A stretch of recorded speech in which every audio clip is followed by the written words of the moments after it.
여러분, 질병의 역사라는 책을 보면 우리가 잘못 짚었다가 훗날 그 질병의 원인을 발견하게 된 사례들이 많아요. 그러니까 진단을 잘못했다는 거예요. 진단을 잘못하면 처방도 잘못 내려지죠. 그럼 병이 더 악화되죠. 코로나가 지금도 어떻게 퍼지는지 우리 몰라요. 그래서 또 코로나 백신을 우리나라에서 사들여가지고 지금 백신 전체적으로 접종한다라는 계획을 하지만, 사실은 병의 정확한 진단을 하지 않으면 처방이 진짜 잘 된 건지 안 된 건지 우리는 언제까지 몰라요, 사실은. 그러니까 병의 역사만 봐도 우리가 지난날 잘못 짚었다가 훗날 이게 그게 원인이었구나 라고 깨닫는 일들이 인류 역사 가운데 부지기수로 많아요. 잘못된 진단, 잘못된 처방.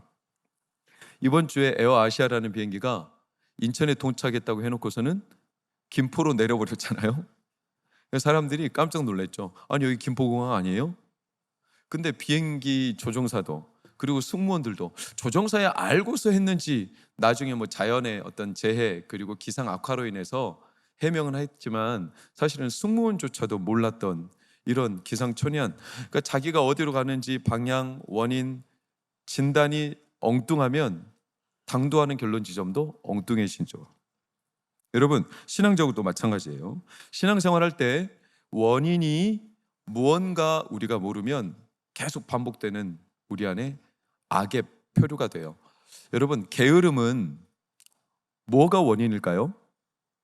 일례로 게으름은 뭐가 원인이냐면, 게으름은 악함이 원인이에요. 악하다는 것은 상대방이나 또는 배우자나 뭐 동력자 또는 회사 직원, 동료, 이런 사람들을 의도를 곡해하는 걸 말해요.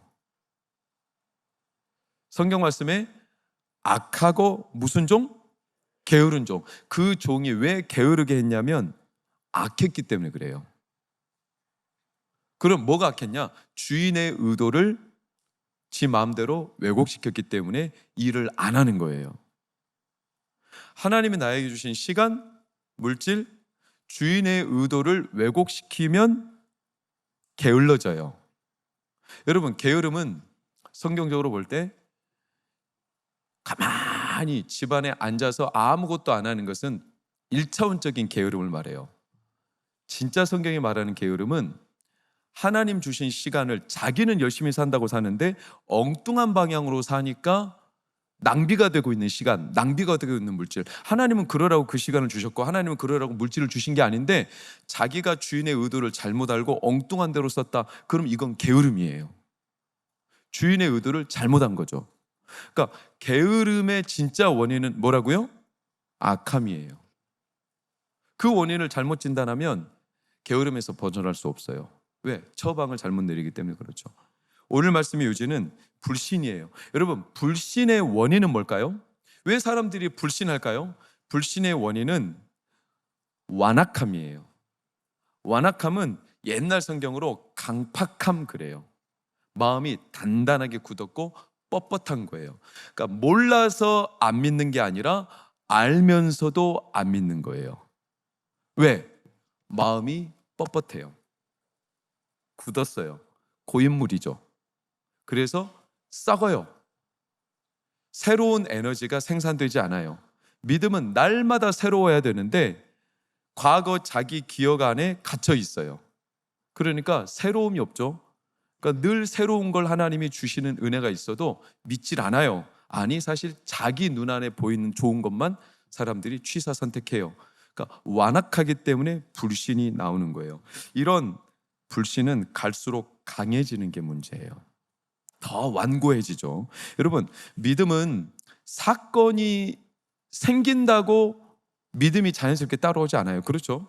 아무리 사건이 진실이어도 내가 안 믿고 내가 못 봤다고 딱 선을 그으면 안 믿어지는 거예요. 사건이 진짜 있어도 나는 그런 사건 안 믿을래, 나는 그런 거 못 봤어, 이렇게 그냥 매몰차게 딱 안면몰수하면 그 사람은 믿지 않는 거죠. 믿지 못하는 거죠. 왜? 마음이 완악한 거예요. 마가복음 16장은 예수님이 부활한 후에 당연히 믿을 줄로 알았던 제자들이 다 불신했어요.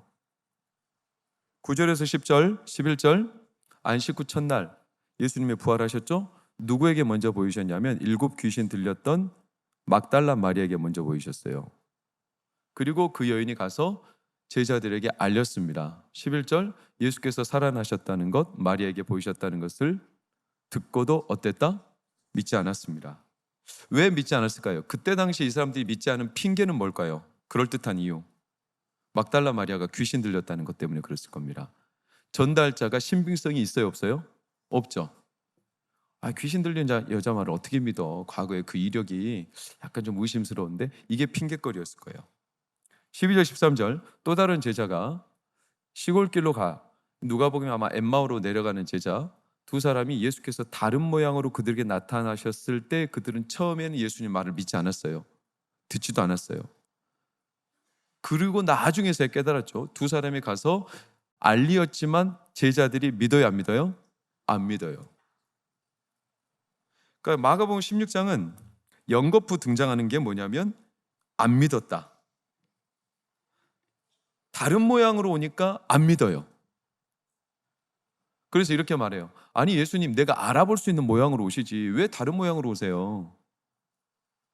예수님 아닌 줄 알았잖아요. 이렇게 핑계거리들이 계속 16장에 등장해요. 로마서 1장 20절 너희가 핑계하지 못할 거라고 하셨어요.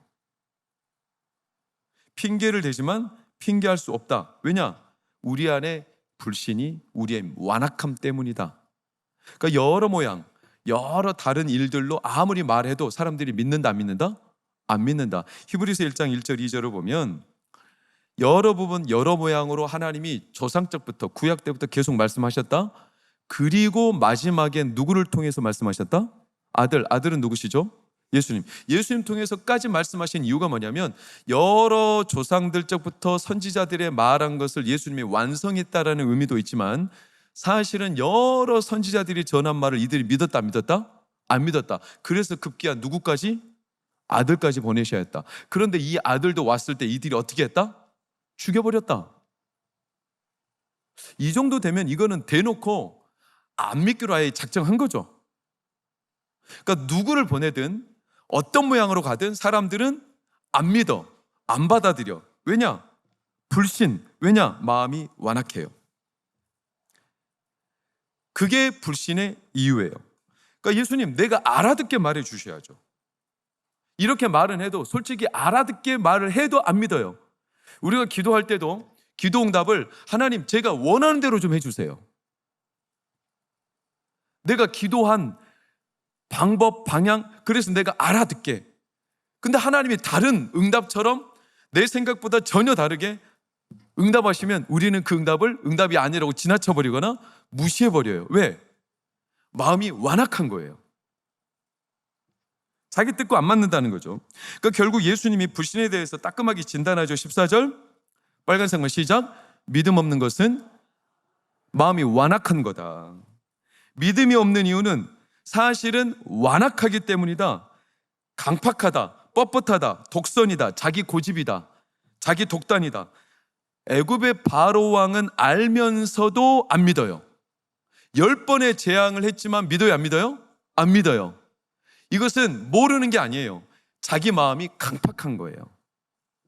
출애굽기 10장 7절 신하들이 애걸복걸해요. 아니 왕은 아직도 애굽이 망한 것을 모릅니까? 아시잖아요. 이제 그만합시다.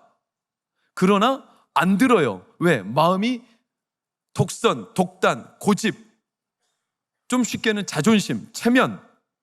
그래서 나는 양보할 수 없다. 10절 11절 끝까지 자기 고집.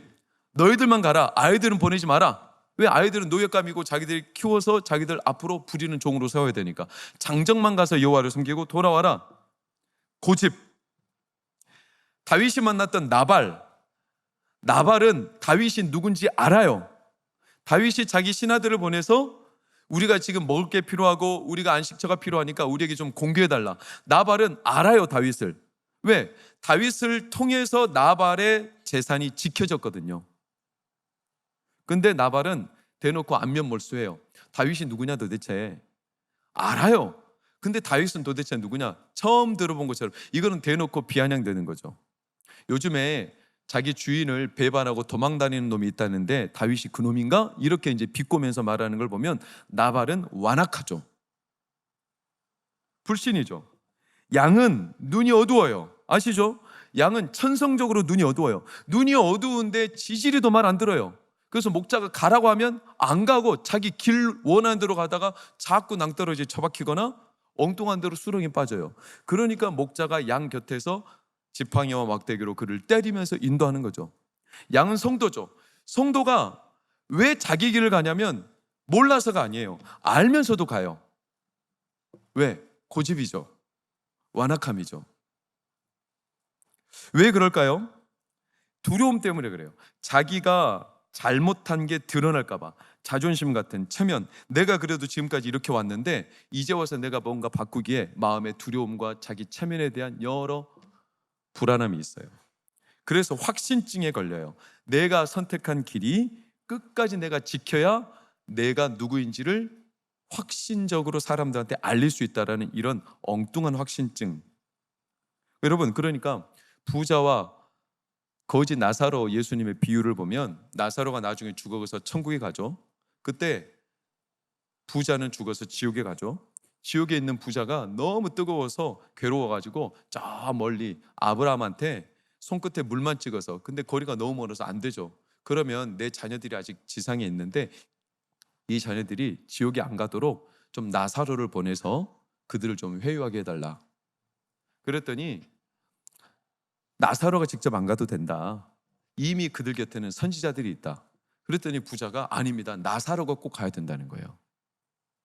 왜? 나사로가 죽었다가 살아서 돌아와야 내 자녀들이 믿을 거라는 거죠. 그 말즉슨 그 자녀들은 완악하다는 거예요.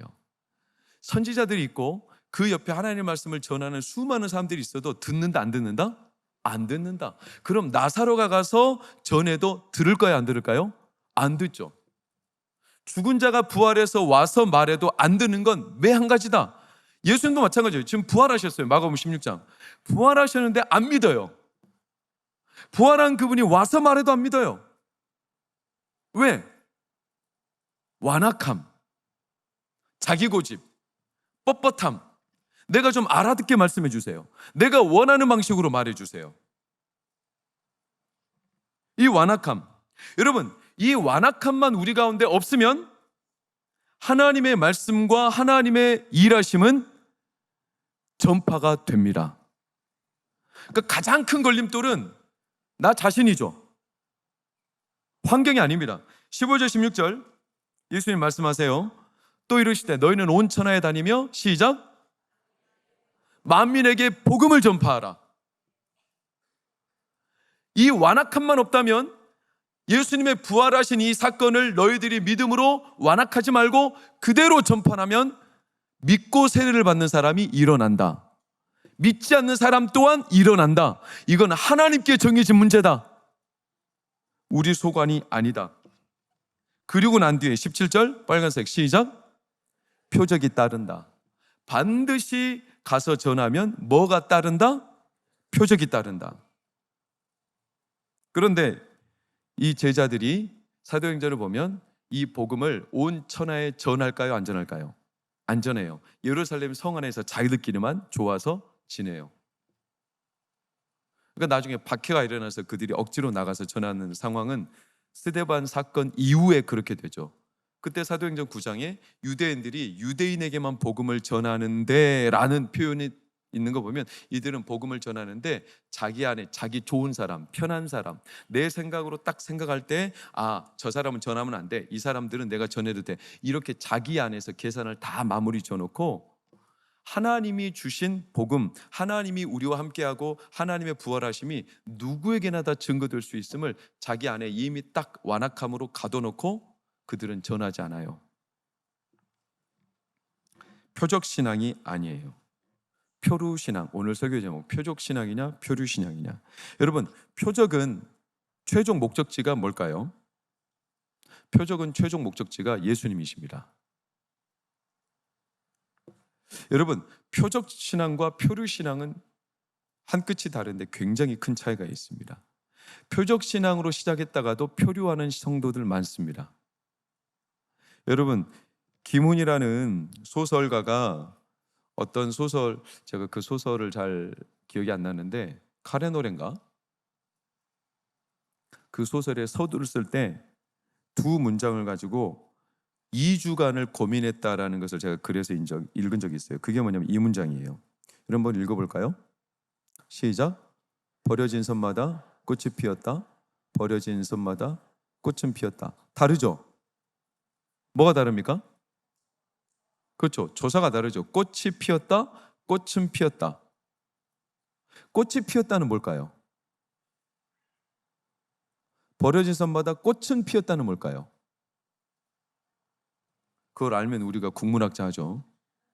모르지만 느낌이 다르다는 거 아시죠? 꽃이 피었다, 꽃은 피었다. 하나는 일반적인 내용이고 하나는 그 어려운 역경을 뚫고 꽃이 피었다라고 굉장히 감탄하는 감정적인 용어죠.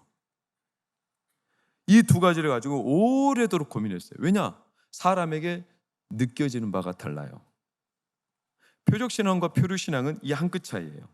이와 을, 꽃이 피었다, 꽃은 피었다. 이 차이죠. 여러분 구분해 보세요. 사람이 따르더라, 사람을 따르더라. 다르죠?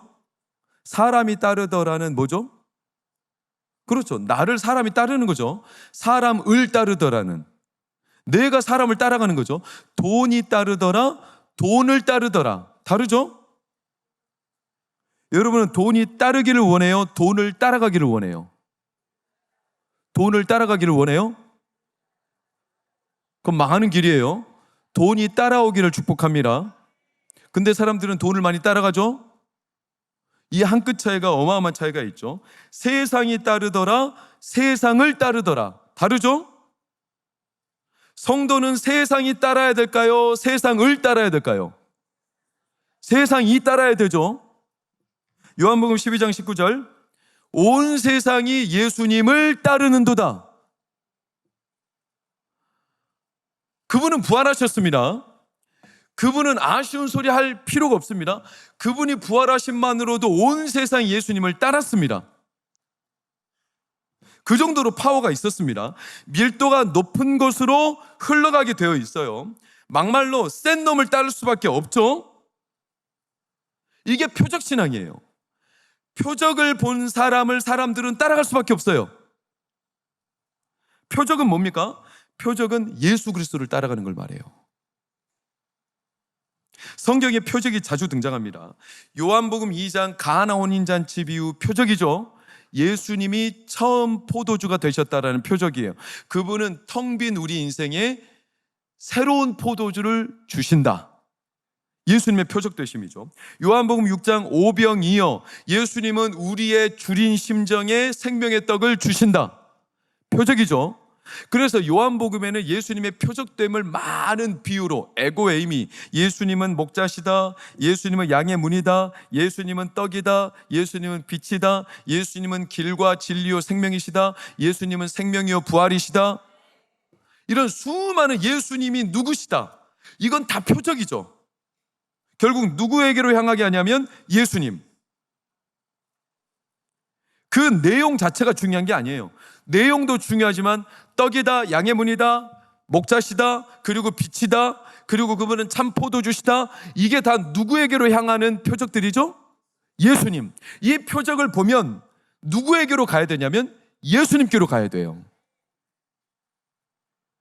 그 표적 신앙이에요. 그러니까 그 내용 자체가 중요한 게 아니에요. 그 내용 자체에서 멈추면 안 돼요. 반드시 우리는 누구에게로 향해야 돼요? 예수님. 할렐루야. 근데 사람들은 내용에서 멈춰요. 자기가 보고 싶은 것까지만 봐요. 완악함이에요. 완악함. 사람들이 떡을 먹고 배불렀어요. 오병이어. 야, 오병이어를 경험하고 난 뒤에 사람들이 저분이 도대체 누구냐? 두 부류로 갈렸어요.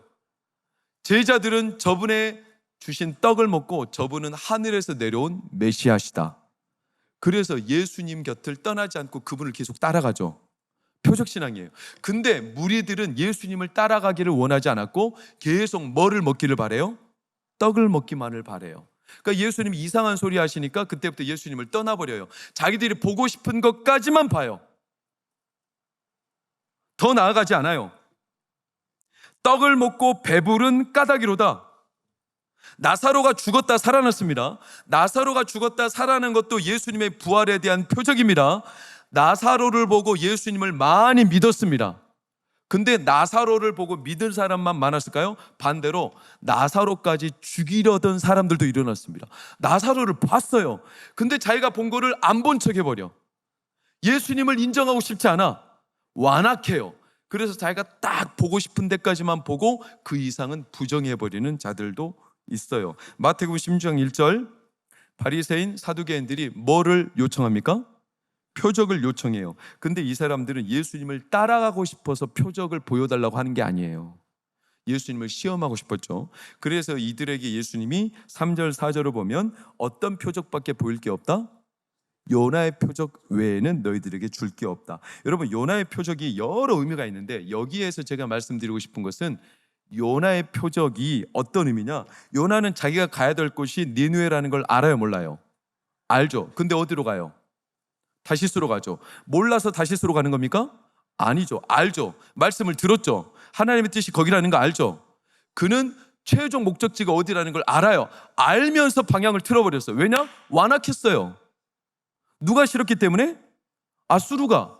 저놈들 꼴 보기 싫어. 나 저놈들 쳐다보기도 싫어. 그러니까 하나님께서 말씀하시는 것 가운데 자기가 인정하고 싶은 것까지만 인정하고 그 이상 마음에 안 드는 것은 딱 쳐내버려요. 완악함이에요. 바리새인 사두개인들 표적을 구하나 너희들은 요나의 표적밖에 없다. 왜냐? 너희들이 원하는 만큼만 보고 싶어한다. 요나처럼 너희들이 원하는 곳으로 가고 싶어한다. 그래서 다시 말씀을 띄워놓으시면 음란하고 악한 세대라고 그랬어요. 여러분, 음란함이 뭔가요? 기드온의 음란, 대표적이죠. 사사기 8장 27절 시작. 기드온이 그 금으로 에봇 하나를 만들어 자기의 성읍 오브라에 두었더니 온 이스라엘이, 자, 기드온이 미디안과의 전투에서 어마어마한 승전보를 거뒀습니다. 그래서 기드온이 영웅이 되었습니다. 백성들이 기드온한테 당신이 우리를 자녀들, 당신뿐만 아니라 당신의 아들들이 우리를 계속 다스려 주십시오, 이렇게 요청하자 기드온이 거절합니다. 거절해놓고 왜 에봇, 제사장들이 입는 에봇을 왜 금으로 만들었는가 몰라. 그러니까 기드온도 하나의 올무가 돼버린 거예요.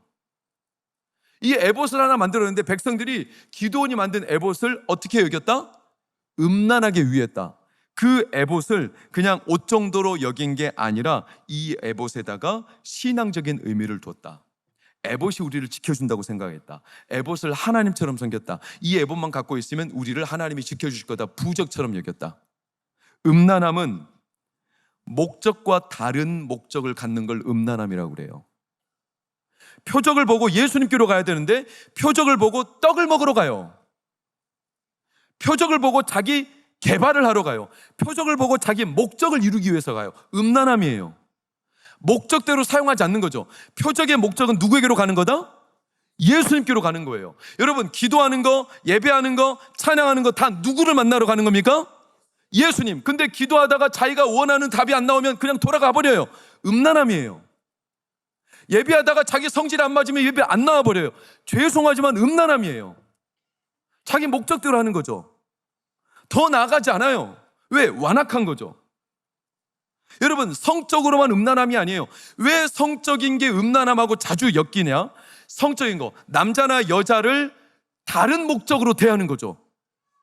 그 순수한 하나님의 형상, 그래서 믿음의 배우자로 내가 그 남자와 그 여자와 결합을 하고 하나님이 주신 기쁨을 누리는 대상이 아니라 내 만족, 내 쾌락, 내 성적인 일희일비하고자 하는 이 정욕을 채우기 위해서 여성을 보고 남성을 본다. 이거는 그 사람을 다른 목적으로 대하는 거죠.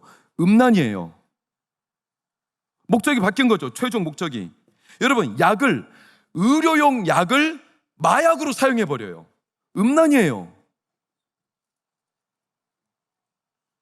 노뱀, 음란이 여겼죠. 여러분 어때요?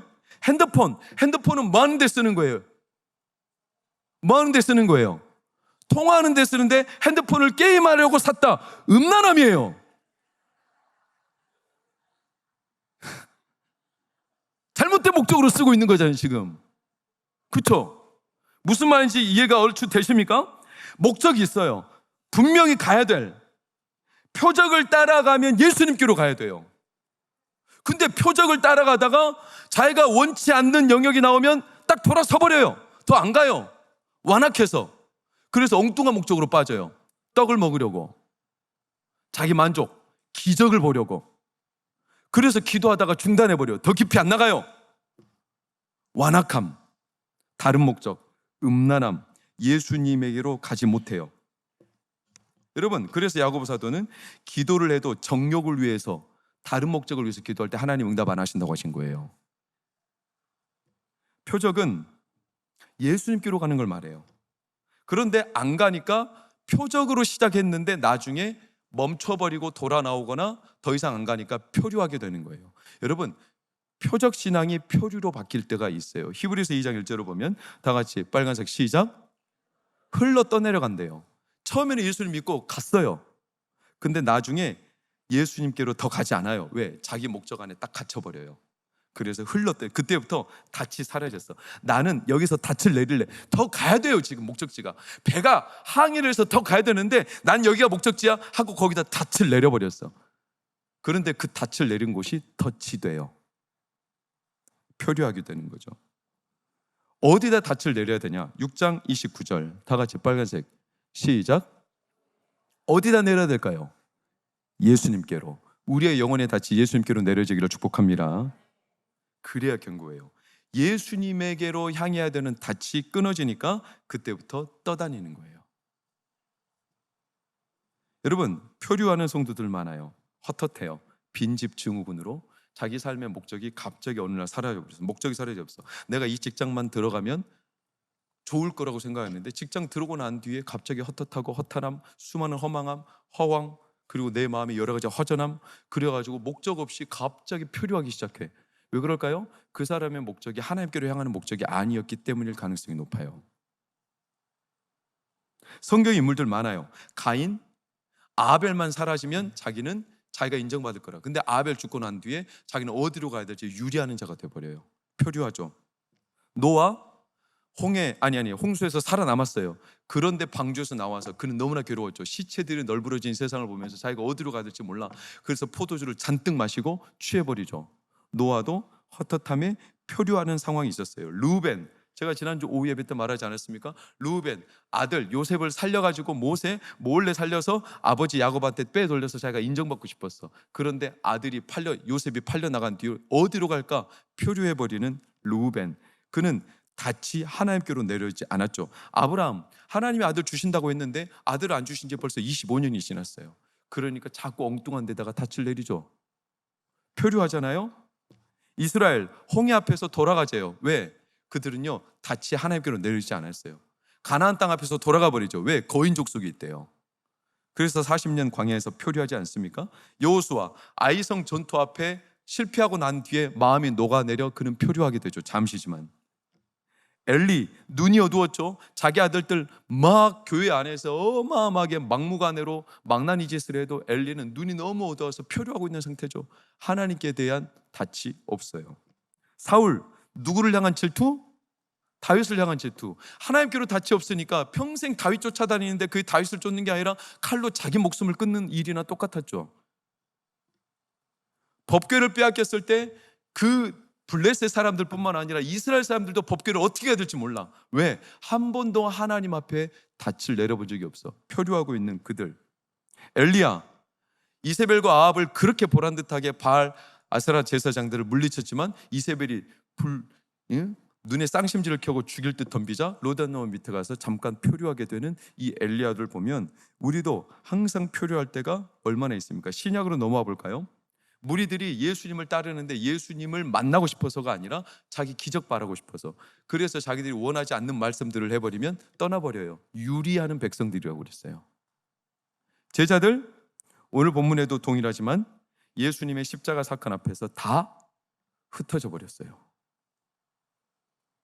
표적을 따라가다 예수님을 만나야 하는데 그들에게 예수님이 아닌 상황들이 너무나 많이 보여요. 누가복음 24장 21절 다 같이 처음부터 시작. 우리는 이 사람이 이스라엘을 속량할 자라고 바랐노라. 엠마오로 가는 두 제자는 이렇게 말해요. 우리는 이 사람이 우리 기대대로 해줄 사람이라고 바랬다. 근데 아니더라. 그래가지고 표류하고 지금 떠내려가고 있는 거예요. 여러분, 우리가 노력한 게 다 수포로 돌아갈까 봐, 그래가지고 우리가 마음속에 기도를 멈추거나 표류하게 되는 일이 많이 있어요. 상처받는 것도 마찬가지예요. 상처받은 사람들의 대부분의 원인은 그 상처를 가슴에다 품고 더 전진하지 않아요. 이 상처 아래 갇혀 있어요. 평생 그 안에서 표류하는 거죠. 그 한간에 아주 유치한 얘기인데, 그 토끼하고 거북이가 달리기 시합해서 누가 이겼죠? 거북이가 이겼죠? 거북이가 이겨가지고 동네에 소문이 다 났어요. 이웃 동네까지. 그래가지고 거북이 사촌 달팽이가 너무나 기뻤대요. 달팽이가 너무나 기뻐서 토끼네 집에 찾아갔어. 문을 두드렸어. 토끼야, 달팽이가 토끼야, 거북이가 이겼다며? 헤헤헤 막 비우다 토끼가 발로 뻥 차버렸어. 달팽이가 떼굴떼굴 굴러갔어요. 그리고 3달이 지나고 토끼 집이 다시 뚝뚝뚝 두드리는 거예요. 문을 열었어요. 달팽이가, 네가 시방 날 쳤냐? 3달 전 이야기를 아직까지 품고 있는 거예요. 상처. 대표적인 인물이 누굴까요? 38년 된 병자 원한. 예수님의 첫 물음을 우리는 알죠. 예수님의 첫 물음이 뭐였을까요? 38년 된 병자에게 예수님이 처음 던진 질문이 뭔가요? 네가 낫고자 하느냐예요. 예수님의 처음 질문은 아주 중요합니다. 네가 낫고자 하느냐? 당연한 질문. 근데 왜 그렇게 질문했냐? 이 환자, 이 병자는 잊어버렸어요. 뭐를? 자기가 이 베데스다 연못가에 온 이유와 목적을. 처음에는 그 목적 가지고 왔어. 낫고 싶어서. 근데 병 걸린 지 38년인지 나이가 38세인지 그건 잘 모르지만 오랜 기간 지나다 보니까 목적이 사라져 버렸어요. 그리고 모든 화살이 누구한테 돌아가냐면 주변 사람들한테. 낫고자 하느냐? 내가 저 사람들 때문에 물이 동할 때 못 들어갑니다. 이렇게 말하는 병자의 말에는 원한이, 한이 서려 있어요. 저놈들 때문에, 막말로 저 새끼들 때문에 내가 지금까지도 이 모양 이 꼴로 산다. 자기가 낫기를 위해서 왔는데 지금은 그 모든 화살이 누구로 향했냐면 주변의 온통 사람들한테. 그럼 그 자리를 떠나야 되지 않겠어요? 근데 못 떠나요. 왜 못 떠날까요? 그동안 자기 인생과 시간을 여기다 쏟아부은 게 지금 떠나면 자기 인생이 홀라당 날아가 버리잖아요. 자기 인생이 완전히 통째로 부인되는 거잖아요.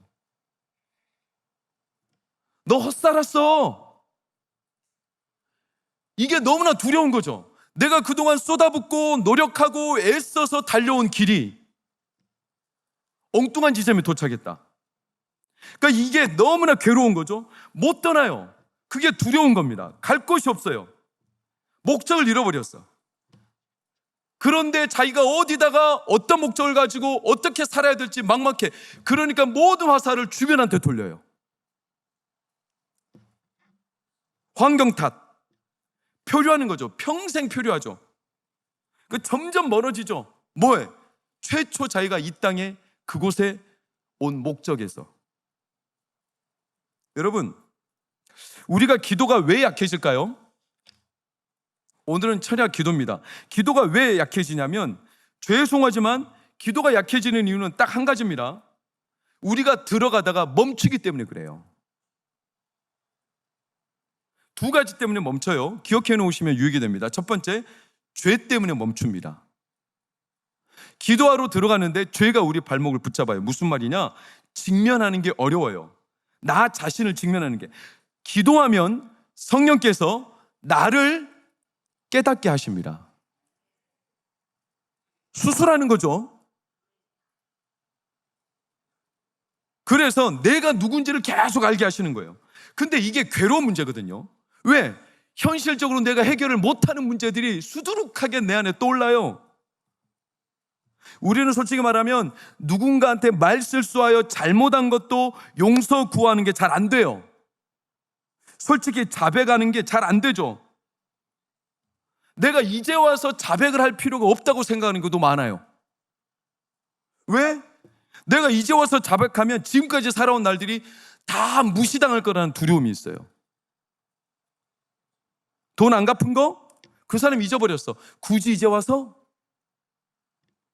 그때 거짓말한 거, 지금 그 사람도 내가 거짓말한 거 몰라. 근데 이제 와서 자백해?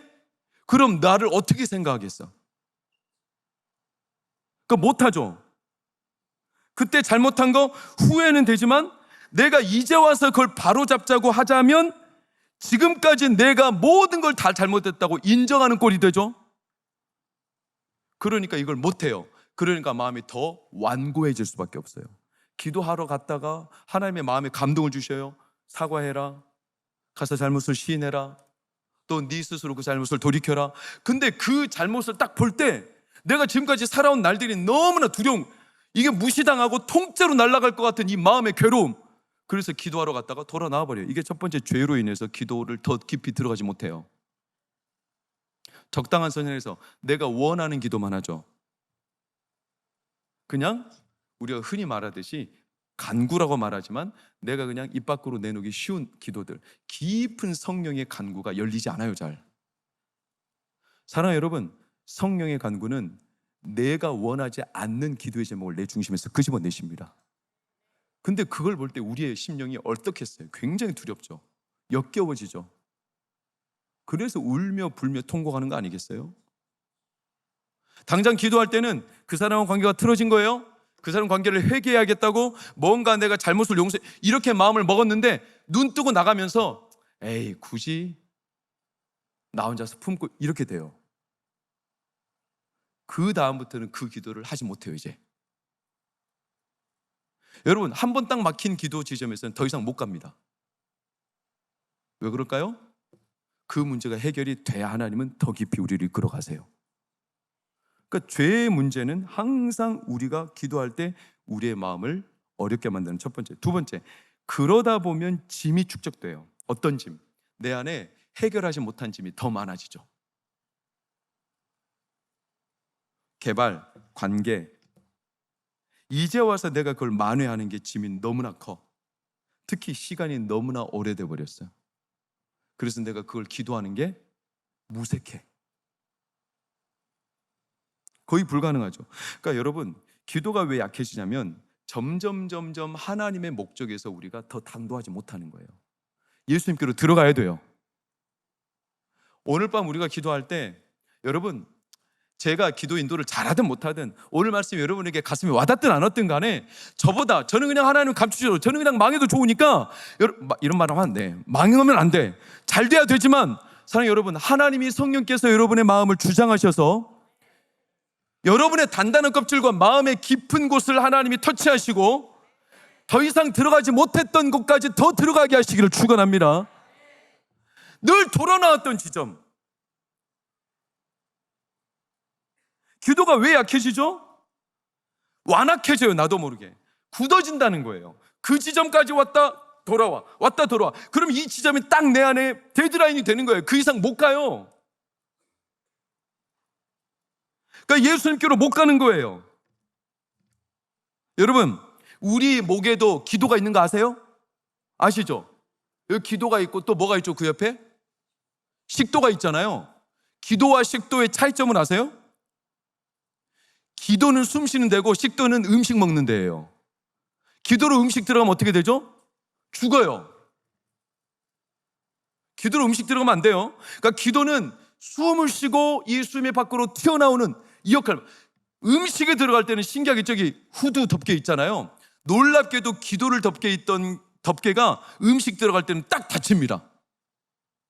그래가지고 음식이 절대 이 기도로 못 들어가게 막습니다. 그런데 여러분, 음식을 먹으면서 말을 하면 그때 음식이 들어갈 때가 있어요. 기도가 약해진 사람들이. 그래가지고 탁탁탁 뭐 걸렸다고 그래요? 살에 걸렸다고 그러는 거예요. 이 기도와 식도가 0.5mm 정도밖에 안 돼요. 구멍의 이 간격이 바로 옆에 있어요. 근데 이게 하나는 공기가, 하나는 음식이, 그러니까 얼마나 하나님의 창조의 섭리인데, 이게 하나는 기도를 통해서 우리의 호흡을 확 확장시키는 이런 능력이 있는가 하면, 한쪽은 음식을. 기도가 왜 약해지냐?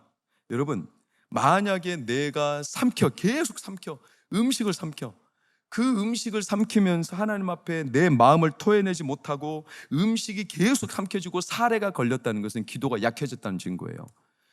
자기가 원하는 것은 다 삼키는 것만 잘해. 예수님 그러셨어요. 하루 산이는 삼키고 낙타는 걸러낸대.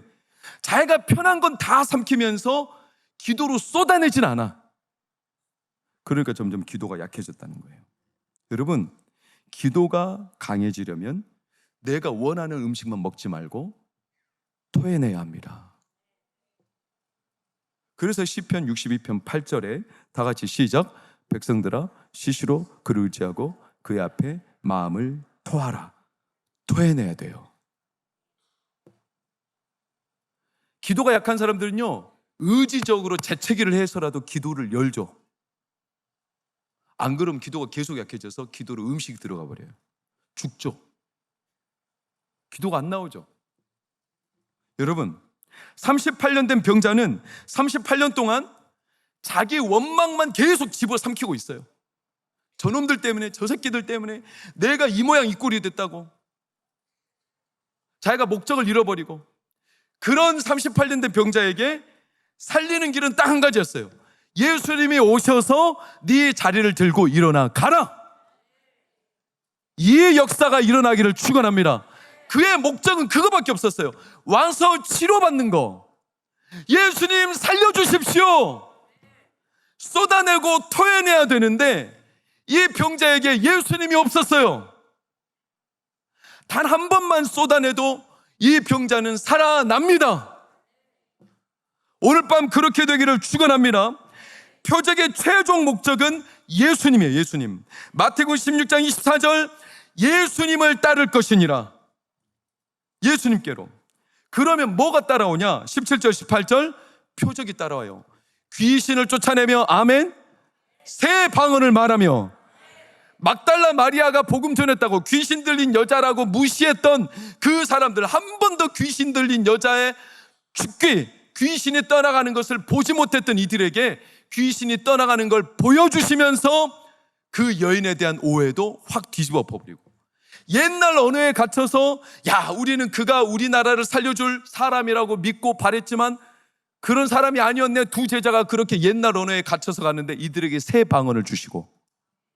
여러분, 오늘 이 밤에 하나님께서 우리 가운데 경험하지 못했던 하나님의 이 놀라운 내 예전의 과거에 갇혀있던 완악함을 깨트리고 내 안에 새 방언과 하나님 안에서 우리 안에 능력이 드러나기를 축원합니다. 또 뭐를 들어올리죠? 뱀을 집어올리고 또 뭐를? 병을 고쳐요. 뱀은 구약에서부터 신약까지 마귀가 뱀에게, 그리고 마지막 순간까지도 뱀은 우리를 집어삼키려, 이 뱀이 아무리 우리를 도사리고 우리를 죽일 듯, 뱀의 독으로 우리를 죽일 듯 우리 온몸의 약함을, 병, 근원의 문제죠. 이 근원의 문제를 하나님이 복음을 전파하는 자들, 아니 그 복음을 믿고 완악함에 갇히지 않고 그 표적을 따라 예수께로 더 깊이 들어가는 자들에게 하나님이 이 표적이 따르게 하십니다. 여러분, 표적을 따르는 게 아니라 표적이 따라오는 겁니다. 오늘 밤 그렇게 되기를 축원합니다. 순서가 바뀌었어요. 요단강에 발을 담그자 요단강이 갈라지듯이 예수님을 보고 바다 위를 걸었던 베드로처럼 예수님의 손이 얹혀지자 그 손이 얹혀진 부위에서 하나님의 능력이 따라오듯이 오늘 우리는 내 마음의 완악함, 내 마음에 항상 멈췄던 자리를 깨고 하나님이 우리를 더 깊은 자리로 이끌어 주시기를 축복합니다. 기도할 수 있어서 감사합니다. 기도할 수 있어서 감사합니다. 저는 기도할 수 있어서 감사합니다. 만약에 내가 뭔가 표적을 보여야 된다면 얼마나 부담스러울 텐데, 표적이 없어도 그 표적을 따라가는 대상이 예수님이니까 예수님께 기도할 수 있어서 감사합니다. 예수님은 문제보다 크시니 감사합니다. 그러니 이 시간 문제보다, 풍랑보다 크신 예수님을 우리는 따라갑시다. 우리의 기도가 우리의 삶의 고도를 결정하는 겁니다.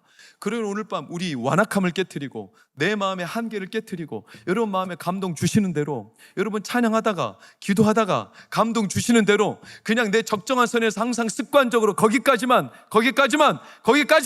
그거 말고 좀 그 영역을 넘어서 성령께서 나를 이끄시는 곳까지, 감동 주셔서 나에게 더 오라 하시는 곳까지, 때로는 내 마음이 불편한 내 모습을 보게 할지라도 하나님, 나로 하여금 예수님께로 더 들어가게 하여 주시옵소서. 성령의 임재 안에 들어가게 하여 주옵소서. 그리고 우리 교회가 더 깊이 하나님께로 들어가게 하여 주옵소서. 들어가면 반드시 하나님께서 표적이 따라오게 하십니다. 그런 오늘 이 밤, 그 하나님의 표적이 따르는 밤, 뱀을 집어도 독을 마셔도 우리가 죽지 않고, 마귀가 우리를 집어삼킬 듯 덤벼도 우리가 결코 죽지 않고, 병의 근원부터 치유하시는 하나님을 경험하는 밤이 되기를 축원합니다.